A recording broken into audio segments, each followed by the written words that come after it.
बिस्मिल्लाहिर्रहमानिर्रहीम। नाज़रीन अस्सलाम वालेकुम, मैं हूँ इमरान वसीम। नाज़रीन, आज दो बड़ी अदालती ख़बरें इस प्रोग्राम में आपके साथ हम शेयर करने जा रहे हैं।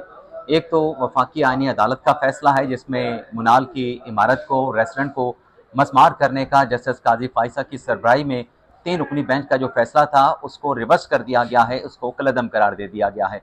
तो इस फैसले पे हम बात करेंगे, फैसले के मंदरजात आपके साथ हम शेयर करेंगे।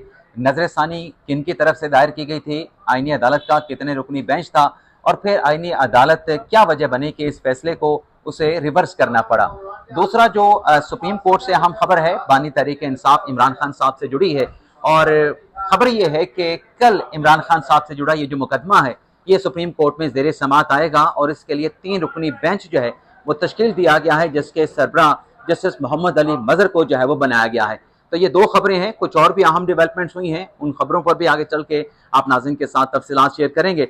तो पहली खबर से ब्लॉग का आगाज करने से पहले आप जानते हैं कि जानजेब वासिफ सीनियर साफ़ी हैं, आज के ब्लॉग में हमारे साथ मौजूद हैं, उन्हें वेलकम करते हैं। जानजेब वासिफ, बहुत बहुत शुक्रिया। जी, आपका भी शुक्रिया जी, आपने इनवाइट किया और हम ये मुश्तरका तौर के ऊपर जो है डिस्कशन कर रहे हैं। इनवाइट तो हमने एक दूसरे को किया। जी, ये बताएं जानजेब वासिफ साहब, ये आईनी अदालत से जो फैसला सामने आया है एक बड़ा फैसला है कि देखें कि जब 26वीं तरमीम नहीं हुई थी तो यही सुप्रीम कोर्ट बड़ी अदालत थी और मुनाल रेस्टोरेंट को कलअदम करार देने का एक बड़ा फैसला जो है वो सामने आया था। लेकिन 27वीं आईनी तरमीम के नतीजे में बनने वाली जो आईनी अदालत है, आज उसने वो फैसला काजी फाइसा का जिसमें मुनाल को गिराने का हुक्म दिया गया था उसको रिवर्स कर दिया है।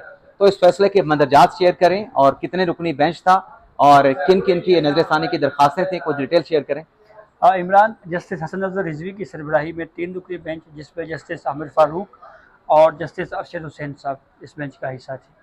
इस पूरी प्रोसीडिंग में जस्टिस आमिर फारूक साहब जो हैं वो कोई ऑब्जर्वेशन उनकी तरफ से नहीं दी गई। अरशद हुसैन साहब तो हम आम तौर पे देखते हैं वो ऑब्जर्वेशन इस तरह की देते भी नहीं हैं। जब से ही ये केस फेडरल कॉन्स्टिट्यूशनल कोर्ट में शुरू हुआ उस वक्त से ही इसके ऊपर शकूक व शुबहात का इजहार किया जाता रहा था। ये वो केस है जिस पे रिव्यू के लिए फेडरल गवर्नमेंट, एहसन बोन साहब, फेडरल कॉन्स्टिट्यूशनल कोर्ट, ये सारे मुझे लगता है कि ये मतलब इस बात से मुत्तफिक थे कि इस पर रिव्यू हो जाना चाहिए। ये आपकी राय है? ये मेरी राय है। इसकी वजह है इसकी वजह यह है कि माहौलियाती आलूदगी के हवाले से जो केस फेडरल कॉन्स्टिट्यूशनल कोर्ट में पेंडिंग था, तो वकील साहब ने कहा जी कि इस केस के अलावा भी कुछ रिव्यू जो है वो हमारे पेंडिंग हैं।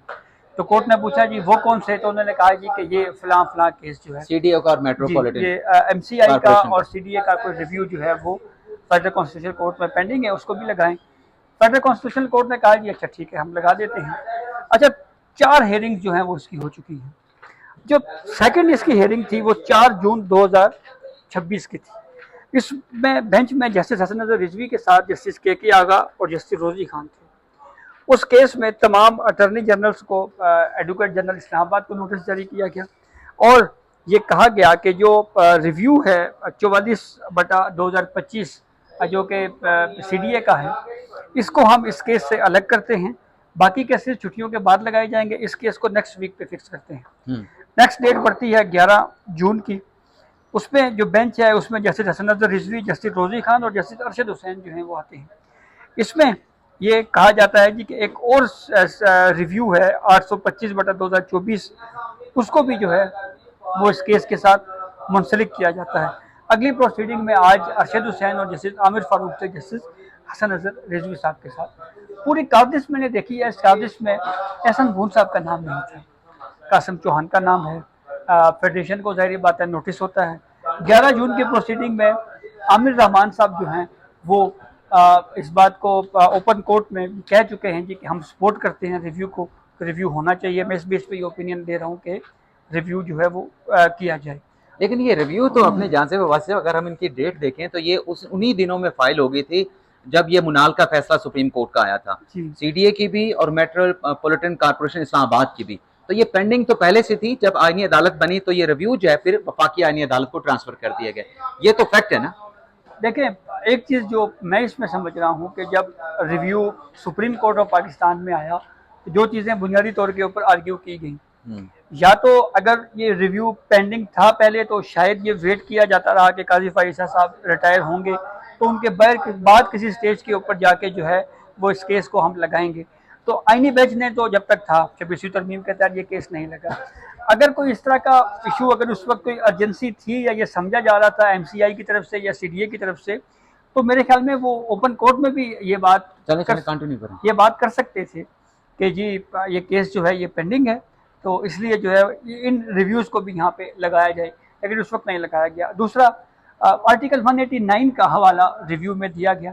उस वक्त सुप्रीम कोर्ट के सामने प्रोसीडिंग के दौरान ये बात बताई गई कि इस केस की में दौरान जो है वो कुछ, जैसे इस्लामाबाद हाई कोर्ट का बताया गया केस पेंडिंग है वहाँ पे, तो इसके ऊपर सुप्रीम कोर्ट ऑफ पाकिस्तान ने अपनी जजमेंट में रिव्यू में ये लिखा था कि जो आर्टिकल 189 है उसके तहत जो ओपिनियन है, ये जो फैसला होता है सुप्रीम कोर्ट का, वो हाई कोर्ट और तमाम मातहत अदालतों के ऊपर बाइंडिंग होता है। तो अगर सुप्रीम कोर्ट का फैसला तमाम अदालतों के ऊपर बाइंडिंग है, तो फिर जो सुप्रीम कोर्ट ने ये कह दिया कि नेशनल पार्क एरिया में कोई इस तरह की एक्टिविटी नहीं हो सकती, तो फिर उसको नीचे की कोई अदालत जो है वो उसको दुरुस्त करार नहीं दे सकती। तो ये शुरू से, जैसे मैं कह रहा हूँ, तो दूसरा इनके भाई जो हैं वो सेक्रेटरी हैं, जनाब सेक्रेटरी का भी ना, अच्छा रिटायर हो चुके हैं, रहे हैं सेक्रेटरी का भी ना। लेकिन अब जहाँ से ये भी तो है ना कि ये जो अपना कानून था जिसके तहत उस वक्त फैसला हुआ, अब वो कानून भी चेंज हो चुका है।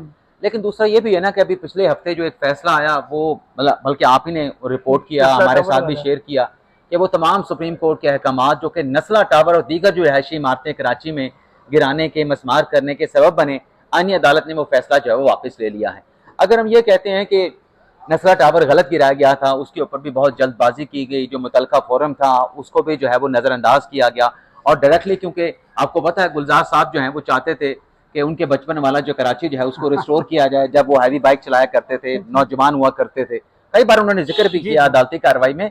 तो यहाँ पर भी ठीक है कि उस वक्त जब ये काजी साहब के कोर्ट में ये केस चल रहा था, तो मेरे ख्याल से बजाय इसके कि इसको मस्मार करने का फैसला देने के बजाय, इसका जो मॉडल था उसमें रीमॉडलिंग के में अगर हुक्म हो जाता कि आप बजाय इसके कि एक स्पॉट बन चुका है, लोगों का पिकनिक पॉइंट बन चुका है, तो उसको अगर रीमॉडलिंग कर दी जाती गिराने के बजाय, तो वो मेरे ख्याल से ज़्यादा बेहतर होता। देखिए, सीरीज ऑफ जजमेंट्स हैं, आप इफ्तिखार मोहम्मद चौधरी साहब के ज़माने से शुरू हो जाएं, जब वो मरकला टनल वाला एक इशू चला, जब मलिक रियाज ने ये ऑफ़र की जी कि हम यहाँ पे ना एक टनल बनाएंगे, उस वक्त सुप्रीम कोर्ट ने सो मोटो लिया और ये होल्ड किया कि नेशनल पार्क एरिया में इस तरह की एक्टिविटीज़ नहीं हो सकती। ये मामला, इसी दौर के मामलात इस्लामाबाद हाई कोर्ट में जाते रहे। ये आपको पता है ना, अतर मंजला साहब के फैसले के खिलाफ ये मामला, जी अतर मंजला साहब का फैसला बरकरार रखा गया, ये अपील रखा गया सुप्रीम कोर्ट ने। तो उस वक्त भी जस्टिस मंसूर अली शाह साहब ने नेशनल पार्क एरिया के ऊपर बहुत सारे जजमेंट्स दिए हैं। तो एक सीरीज ऑफ जजमेंट्स हैं, मतलब अगर नस्ला टावर जो है वो नेशनल पार्क एरिया में अगर बनता, तो फिर तो हम कह सकते थे कि जी ये बिल्कुल बात तो इलीगल, बेसिकली जो सवाल है वो तो इलीगल कंस्ट्रक्शन का था।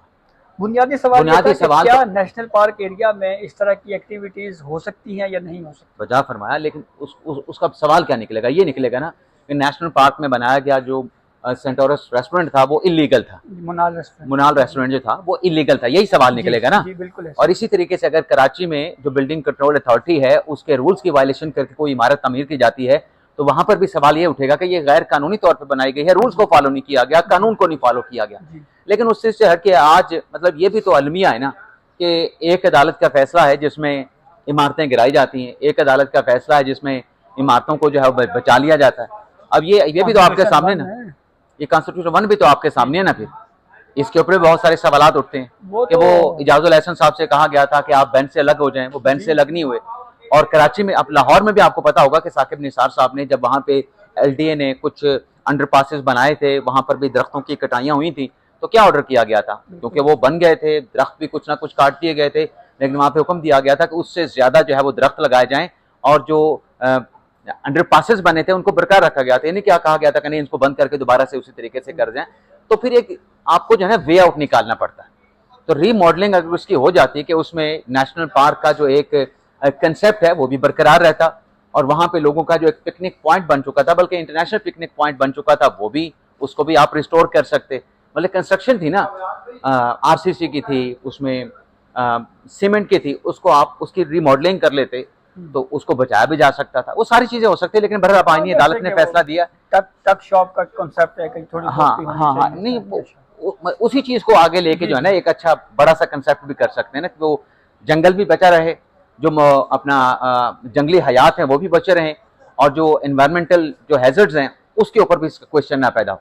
अच्छा, एक सॉरी आपकी बात काट, एक पहलू इसका और भी है कि आपको याद होगा कि प्रोसीडिंग के दौरान ये बात भी सामने आई, एक दावा किया गया कि ये किसी ज़माने में जो है वो अंग्रेज़ दौर में जो है ये घोड़ों की चरागाह हुआ करती थी, तो वो भी एक मामला हुआ, उसको भी सुप्रीम कोर्ट ने बहरहाल नहीं माना। वो तो नहीं माना ना। अब आईनी अदालत ने उसी चीज को डिसाइड करने के मलकियत के लिए इसको ट्रायल कोर्ट को भेजा। अभी मलकियत किसकी है वो ट्रायल कोर्ट जल्द अज डिसाइड करे, लेकिन किसी ऑब्जर्वेशन से मुतासर हुए बगैर। तो मेरे ख्याल में अब असल मालिकों को हो सकता है मिल जाए जमीन। चले, जो भी मलकियत होगी वहां पे हर किसी को अपने डॉक्यूमेंट के साथ साबित करना पड़ेगा।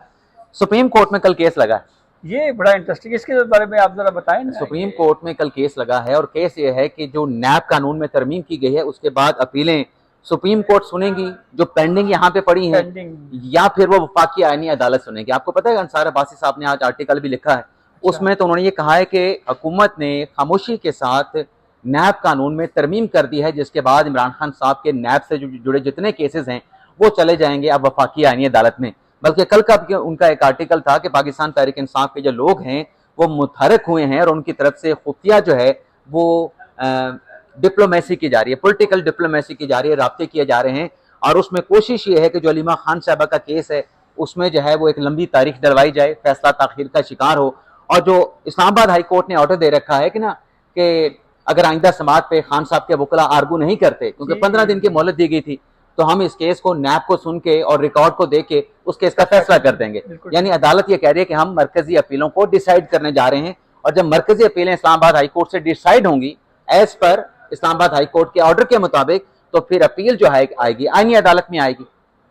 तो उस पर भी कहा जा रहा है कि इस मामले को भी लिंगर ऑन करने की कोशिश की जा रही है। लेकिन आज जो अंसार अब्बासी साहब ने आर्टिकल लिखा है कि ये खुफिया तौर पे तरमीम हुई, खामोशी के साथ हुई, ये खामोशी के साथ तो हुई नहीं। आप भी जान से अब्बासी जानते हैं कि हम कई महीनों से बात कर रहे हैं कि इस नौयत के जो केसेस हैं अब वो हाई कोर्ट से अगर डिसाइड होंगे तो आईनी अदालत में जाएंगे, अगर सुप्रीम कोर्ट में पेंडिंग पड़े हैं तो वो ट्रांसफर हो जाएंगे वफाकी आईनी अदालत को। अब कल जो बेंच बना है जस्टिस मोहम्मद अली मदर साहब की सरबराही में, जिसमें जस्टिस मुसर्रत लाली साहबा हैं, जिसमें जस्टिस शाहिद बिलाल साहब हैं, वो भी इसी कानूनी सवाल के ऊपर जो है बनाया गया कि आया कि कानून तो बन गया, अब उसका जो इफेक्ट है वो माजी बा मुअस्सर से होगा या जिस दिन से कानून बना है उस तारीख से आगे उसका इतलाक होगा। यानी जो सुप्रीम कोर्ट में पेंडिंग पड़े जो अपीलें हैं नैब की या जो जमानत की दरखास्तें पड़ी हैं वो सुप्रीम कोर्ट सुनेगी या फिर वो वफाकी आईनी अदालत सुनेगी।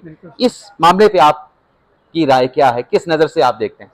इमरान, माजी से कानून के इतलाक के हवाले से तो आपको याद है जब भी कोई लेजिस्लेशन हुई तो अदालतों ने उसको अप्रिशिएट नहीं किया, लेकिन ये नैब का कानून तो इसका तो इतलाक 1985 से होता है। इसकी वजह है नहीं, जब नैब कानून का इतलाक 1985 से होगा तो उसकी तरमीम का इतलाक भी तो 1985 से होगा ना। इसकी वजह ये है कि जब जनरल मुशर्रफ दौर में सियासतदानों को दबाने के लिए जब ये नैब का लॉ लाया गया था 1999 का, तो उस वक्त उसका इतलाक 1985 से किया गया था, और उस वजह से फिर वो जो अमेंडमेंट हुई उनका इतलाक भी वहाँ से किया गया है।